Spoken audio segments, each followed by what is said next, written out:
नमस्कार दोस्तों, मैं हूं अभिषेक और आज मैं बात करने जा रहा हूं लेखक अमरकांत द्वारा लिखी गई कहानी जिसका शीर्षक है बहादुर। यह कहानी एक मध्यम वर्गीय परिवार के जीवन से संबंधित समस्याओं पर आधारित है। इस कहानी में एक बेसहारा पहाड़ी लड़के की मार्मिक कथा का वर्णन किया गया है। तो चलिए दोस्तों, शुरू से इस कहानी को समझने की कोशिश करते हैं। दिल बहादुर लगभग 12-13 वर्ष का एक पहाड़ी नेपाली लड़का है।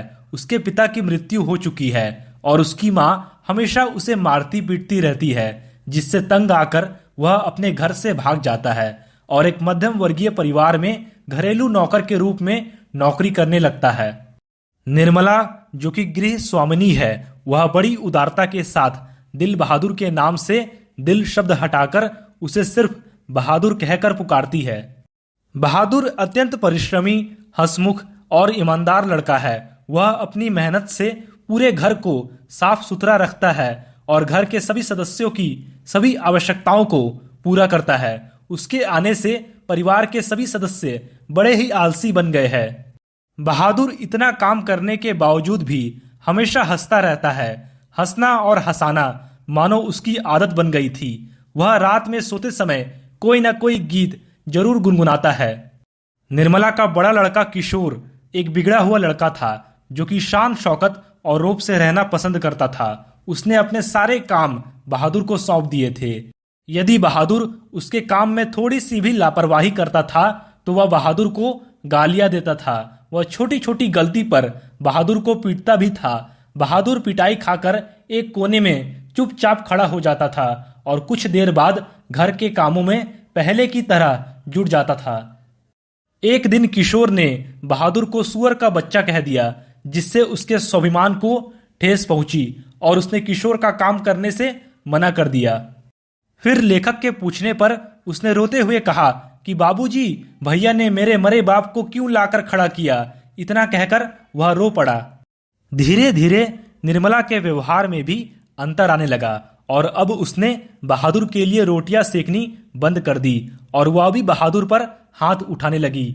मारपीट और गालियों के कारण बहादुर से गलतियां और अधिक होने लगी। एक दिन निर्मला के घर उसके रिश्तेदार अपने परिवार के साथ आए। चाय नाश्ते के बाद बातचीत के दौरान अचानक निर्मला के रिश्तेदार की पत्नी ने अपने 11 रुपए घर में खो जाने की बात कही। घर के सभी लोगों ने बहादुर पर ही शक किया। बहादुर के लगातार मना करने के बावजूद उसे डराया, धमकाया और पीटा गया। बहादुर पर लगा यह आरोप झूठा था, इसलिए वह लगातार इससे इनकार करता रहा और अंत में लेखक ने भी उसे बहुत पीटा। इस घटना के बाद से घर के सभी सदस्य बहादुर को संदेह की नजर से देखने लगे। बहादुर भी बहुत ही दुखी रहने लगा।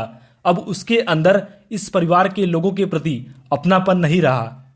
एक दिन उसके हाथ से सील छूटकर गिर गई और 2 टुकड़े हो गए।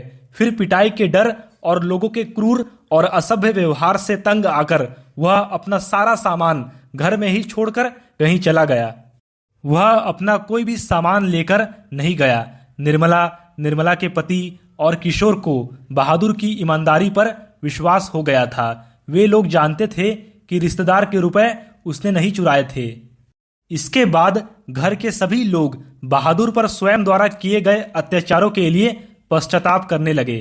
तो दोस्तों, इस वीडियो को लाइक और शेयर करके आप हमारा आत्मविश्वास बढ़ा सकते हैं और हमारे चैनल पर पहली बार आए हैं तो चैनल को सब्सक्राइब जरूर करें। धन्यवाद।